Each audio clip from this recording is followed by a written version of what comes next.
Hi, ഞാൻ രാജി. പുതിയ ഒരു വീഡിയോയിലേക്ക് എല്ലാവർക്കും സ്വാഗതം. ഇന്ന് നമ്മുടെ ഓർക്കിഡ് റിലേറ്റഡ് ആയിട്ടുള്ള വീഡിയോ തന്നെയാണ്. അപ്പോൾ നമ്മൾ കുറച്ച് നാളായി നമ്മൾ ഓർക്കിഡ് പ്ലാന്റ്സുകൾക്ക് ഫെർട്ടിലൈസറുകൾ കൊടുത്തിട്ട്. അപ്പോൾ ഇന്ന് എന്തായാലും നമ്മൾ ഒരു ഓർഗാനിക് ഫെർട്ടിലൈസർ കൊടുക്കുകയാണ്. അപ്പോൾ കഴിഞ്ഞതിൻ്റെ അങ്ങേ ആഴ്ചയാണ് നമ്മൾ ചീമക്കൊന്നയുടെ ഇല നമ്മൾ ഫെർട്ടിലൈസർ കൊടുത്തത്. അപ്പോൾ അത് കഴിഞ്ഞിട്ട് ഏകദേശം 1.5 ആഴ്ചയായി വീണ്ടും നമ്മൾ എന്തെങ്കിലും ഒരു വളം നമ്മുടെ ഓർക്കിഡ് പ്ലാന്റ്സിന് കൊടുത്തിട്ട്. അപ്പോൾ ഇപ്പം നമ്മൾ കൊടുക്കുന്നത് നമ്മുടെ അരി കഴുകിയ വെള്ളവും അതുപോലെ തേങ്ങാ വെള്ളം, സാഫ്, ഇത് മൂന്നും കൂടി മിക്സ് ചെയ്താണ് നമ്മുടെ പ്ലാന്റ്സിന് കൊടുക്കുന്നത്. ഇത് നമ്മുടെ ഓർക്കിഡ് ടവറാണ് കേട്ടോ. ഇതിൽ ഫസ്റ്റ് ഒരു പ്ലാന്റിൽ ബഡ് വന്നിട്ടുണ്ട്. അപ്പോൾ ഏത് കളറാണെന്ന് നമുക്കറിയത്തില്ല.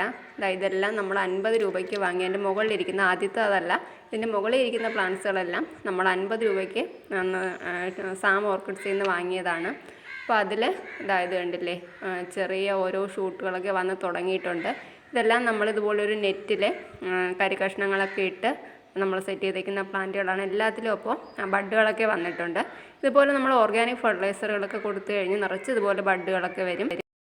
ഇതുപോലെ നമ്മുടെ ഓരോ പ്ലാന്റ്സിൻ്റെയും ഇലകളിലും വേരുകളിലും ആ പോട്ടും ഒക്കെ നല്ല രീതിയിൽ നനയുന്ന രീതിയിൽ വേണം നമ്മൾ ഈ ഒരു ഫെർട്ടിലൈസർ കൊടുക്കാൻ. ഇതുണ്ടല്ലോ, ഇതിലൊക്കെ പുതിയ ബഡുകൾ വന്നിട്ടുണ്ട് കേട്ടോ. ഇതിലെല്ലാം ഇത് കുറച്ച് നാളായിട്ട് നമുക്ക് ഫ്ലവറൊന്നും ആകാതെ നിന്ന പ്ലാന്റാണ്. ഫ്ലവർ ആയിട്ട് തന്നെ ഞാൻ വാങ്ങിയ പ്ലാന്റാണ്. പക്ഷേ ഇവിടെ കൊണ്ട് വെച്ചാൽ ഫ്ലവർ കഴിഞ്ഞതിന് ശേഷം പിന്നെ ഇതുവരെ അതിനകത്ത് ഫ്ലവറൊന്നും വന്നിട്ടുണ്ടായിരുന്നില്ല. ഏകദേശം ഒരു 5-6 മാസത്തിന് ശേഷം ഇപ്പോൾ വീണ്ടും അതിനകത്ത് ബഡുകളൊക്കെ വന്നിട്ടുണ്ട്. അപ്പോൾ അതെല്ലാം നമ്മൾ കറക്റ്റായിട്ട് കൊടുക്കുന്ന ഈ ഒരു ഫെർട്ടിലൈസറുകൾ കൊണ്ട് തന്നെയാണ് വീണ്ടും നമുക്ക് ബഡുകളൊക്കെ വരുന്നത്.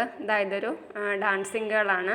അതുപോലെ ഈ പ്ലാന്റ്സുകളിലൊക്കെ ഒരു പ്രാവശ്യം ബഡുകളൊക്കെ വന്ന് എല്ലാം കഴിഞ്ഞതാണ്. അപ്പോൾ വീണ്ടും ഇതുപോലുള്ള ഫെർട്ടിലൈസറുകൾ നമ്മൾ കറക്റ്റായിട്ട് കൊടുത്തു കഴിഞ്ഞാൽ വീണ്ടും അതിനകത്ത് ബഡുകളും പൂക്കളും ഒക്കെ നല്ല രീതിയിൽ വരും. അതുപോലെ പ്ലാന്റ് നല്ല ഹെൽത്തി ആയിട്ടും വരും. പ്ലാന്റ് നല്ല ഹെൽത്തി ആയിട്ട് നിന്നെങ്കിൽ മാത്രമേ നമുക്ക് പുതിയ ബഡുകളൊക്കെ വീണ്ടും വരികയുള്ളൂ. അപ്പോൾ നമ്മൾ ഏറ്റവും നല്ലത്, കൂടുതലായിട്ട് നമ്മൾ കെമിക്കൽ ഫെർട്ടിലൈസറുകളൊക്കെ കൊടുക്കുന്നതിനേക്കാൾ ഏറ്റവും നല്ലത് ഇതുപോലുള്ള ഓർഗാനിക് ഫെർട്ടിലൈസറുകൾ കൊടുക്കുന്നതാണ്. ഇപ്പോൾ ചീമക്കൊന്നയുടെ ഇലയൊക്കെ നമ്മൾ കഴിഞ്ഞ ആഴ്ച കൊടുത്തിരുന്നു. അപ്പോൾ നല്ല രീതിയിൽ റൂട്ടുകളൊക്കെ വന്ന ശേഷം പ്ലാന്റ് നല്ല ഹെൽത്തി ആയിട്ട് വളരും. പ്ലാന്റ് ഹെൽത്തി ആയിട്ട് വളരണമെങ്കിൽ മാത്രമേ നിറച്ചതുപോലെ പൂക്കൾ വരികയുള്ളൂ. അതുകൊണ്ട് തന്നെ നമ്മൾ കൂടുതലും ഓർഗാനിക് ഫെർട്ടിലൈസറുകൾ കൊടുക്കുക. പിന്നെ നമ്മൾ 2-3 ആഴ്ചയിൽ ഒരിക്കലൊക്കെ ഗ്രീൻ കെയർ കൊടുക്കാറുണ്ട്. കെമിക്കൽ ഫെർട്ടിലൈസറായ ഗ്രീൻ കെയർ കൊടുക്കാറുണ്ട്. അത് ആഴ്ചയിൽ ഈ ഒരാഴ്ച നമ്മൾ ഇപ്പോൾ ഗ്രീൻ കെയറിൻ്റെ ഗ്രോത്തിൻ്റെ കൊടുത്തു കഴിഞ്ഞാൽ അടുത്ത ഒരാഴ്ച ഗ്രീൻ കെയറിൻ്റെ തന്നെ ഫ്ലവറിങ്ങിൻ്റെ കൊടുക്കാം. അപ്പോൾ അതൊക്കെ കൊടുക്കുന്ന വീഡിയോസ് ഞാനിതിൽ ഷെയർ ചെയ്യുന്നുണ്ട്. അപ്പോൾ പുതുതായിട്ട് കാണുന്ന കൂട്ടുകാരാരെങ്കിലും ഉണ്ടെന്നുണ്ടെങ്കിൽ ചാനൽ നമ്മളൊന്ന് സബ്സ്ക്രൈബ് ചെയ്തിടുക. അപ്പോൾ നമ്മളിടുന്ന എല്ലാ വീഡിയോസിൻ്റെയും നോട്ടിഫിക്കേഷൻ നിങ്ങൾക്ക് കറക്റ്റായിട്ട് ലഭിക്കും. അപ്പോൾ അതുപോലെയൊക്കെ നിങ്ങളൊന്ന് ഫോളോ ചെയ്യുകയാണെങ്കിൽ ഇതുപോലെ നിങ്ങളുടെ ഓർക്കിഡ് പ്ലാന്റ്സുകളും നിറച്ച് പൂക്കളും തൈകളും ഒക്കെ ആക്കിയെടുക്കാനും പറ്റും. നമ്മൾ ആ ചീമക്കൊന്നയുടെ ഇലയൊക്കെ കൊടുത്ത ശേഷം കണ്ടില്ലേ, നമ്മുടെ ഒരു കാറ്റ്ലിയ ഓർക്കിഡാണിത്. അതിൽ ആ ഒരു ഉഡിൽ നല്ല രീതിയിൽ തന്നെ കണ്ടില്ലേ, നല്ല ഗ്രീൻ കളറിലുള്ള നല്ല രീതിയിലുള്ള ആ ഒരു റൂട്ടുകളായിട്ടുണ്ട്. പ്ലാന്റ് നല്ല ഹെൽത്തി ആയിട്ട് വളരുന്നതിൻ്റെ ലക്ഷണമാണ് കേട്ടോ ഈ ഒരു വൈറ്റ് അതുപോലെ ഗ്രീൻ കളറിലുള്ള നല്ല രീതിയിലുള്ള ഈ ഒരു റൂട്ട് വരുന്നത്. ഇതെല്ലാം ഓർഗാനിക് ഫെർട്ടിലൈസർ കൊടുത്തുകൊണ്ടാണ്. ഇത് പുതുതായിട്ട് ഞാൻ നഴ്സറിയിൽ നിന്ന് വാങ്ങിയൊരു ഓർക്കിഡാണ്. അപ്പോൾ ഇത് ഏത് ഓർക്കിഡാണെന്ന് അറിയത്തില്ല എനിക്ക്. അപ്പോൾ ഇത് മണ്ണിലാണ് പോട്ട് ചെയ്തിട്ടുണ്ടായിരുന്നത്. അപ്പോൾ ഞാനിത് ഫ്രണ്ട്സിനോടൊക്കെ ചോദിച്ചപ്പോൾ ഇത് കാറ്റ്ലിയയുടെ സ്പീഷ്യസ് വെറൈറ്റി ആണെന്നാണ് അറിയാൻ കഴിഞ്ഞത്. അതാണോ എന്ന് എനിക്കറിയില്ല. അപ്പോൾ ഇതെന്തായാലും എടുത്ത് ഞാനിതുപോലെ ഒന്ന് വുഡിൽ സെറ്റ് ചെയ്ത് വെച്ചിട്ടുണ്ട് കേട്ടോ. അപ്പോൾ ഇതിൽ ഇനിയിപ്പോൾ നല്ല രീതിയിൽ വേരൊക്കെ പിടിച്ച ശേഷം പ്ലാന്റ് നന്നായിട്ട് വളർന്നോളൂ. അപ്പോൾ ഓർക്കിഡ് നമ്മൾ എന്തായാലും മണ്ണിൽ നട്ട് കഴിഞ്ഞാൽ അതിൻ്റെ റൂട്ടൊക്കെ വളരെ പെട്ടെന്ന് തന്നെ ചീഞ്ഞു പോകുന്നതായിരിക്കും.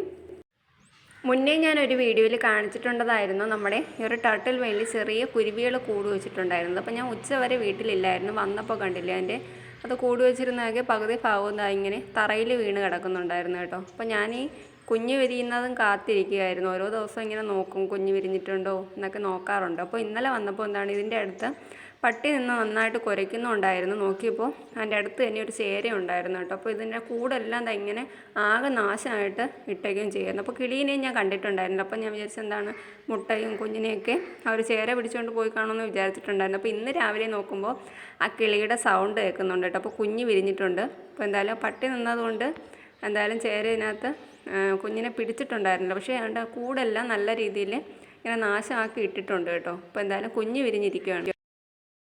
ഇത് ഞാനിപ്പോൾ പറയാൻ കാരണം നമ്മൾ ചെടികളൊക്കെ ഉള്ളവർ കൂടുതലായിട്ട് നമ്മൾ എപ്പോഴും ഇതുപോലെ ചെടികളുടെ അടുത്തൊക്കെ നിൽക്കുന്നവരായിരിക്കും. ഇതുപോലെ ചട്ടികളൊക്കെ നമ്മൾ കൂട്ടം കൂട്ടമായിട്ടൊക്കെ ആയിരിക്കും വെക്കുന്നത്. എപ്പോഴും വളവും അതുപോലെ വെള്ളവും ഒക്കെ കൊടുക്കാനായിട്ട് ഇറങ്ങുന്ന സമയത്ത് നമ്മളിതുപോലെ ഒന്ന് ശ്രദ്ധിച്ചിട്ട് ഇറങ്ങുക. എന്തെങ്കിലുമൊക്കെ സൗണ്ട് ഉണ്ടാക്കിയ ശേഷം ഇറങ്ങുക. ഇതുപോലുള്ള ഇഴജന്തുക്കളൊക്കെ കയറി കിടന്നു കഴിഞ്ഞാൽ നമുക്കറിയാൻ പറ്റില്ല. ഇതിപ്പോൾ ഒരു പട്ടിയുടെ കുര കേട്ടതുകൊണ്ടാണ് ഞാൻ ശ്രദ്ധിച്ചത്. അതല്ലാന്നുണ്ടെങ്കിൽ ഞാൻ വന്ന് വീട്ടിൽ കയറിയ ഉടൻ തന്നെ ഇതുപോലെ ചെടികളുടെ അടുത്ത് ഇറങ്ങുന്നതാണ്. പോലെ മോളും ഇതുപോലെ കൂടെ എൻ്റെ കൂടെ ഇറങ്ങുന്നതാണ്. അപ്പോൾ അതുകൊണ്ട് എല്ലാവരും ഇതുപോലെ ഒന്ന് ശ്രദ്ധിച്ചിറങ്ങുക. ഇപ്പോൾ ചൂട് സമയം കൂടി ആയതുകൊണ്ട് നമ്മുടെ ചട്ടിയിലൊക്കെ എപ്പോഴും തണുപ്പ് നിൽക്കുന്ന സമയം തണുപ്പ് നിൽക്കും. അതുകൊണ്ട് എപ്പോഴും നമ്മുടെ ചട്ടിയിലൊക്കെ ഒന്ന് ശ്രദ്ധിച്ച് നമ്മൾ ചെടികളുടെ അടുത്ത് ഇറങ്ങുക. അപ്പോൾ ഇന്നത്തെ വീഡിയോ ഇത്രയേ ഉള്ളൂ. ഓർക്കിഡ് വളർത്തുന്നവർ അപ്പോൾ ഇതുപോലുള്ള ഫെർട്ടിലൈസറുകളൊക്കെ ഒന്ന് കൊടുത്ത് നോക്കുക. ഇപ്പോൾ ഒരുപാട് പേര് പരാതി പറയാറുണ്ട് പൂക്കളൊന്നും ഉണ്ടാകാറില്ല എന്ന്. അപ്പോൾ ഇതുപോലെ വീണ്ടും കാണാം. Bye bye.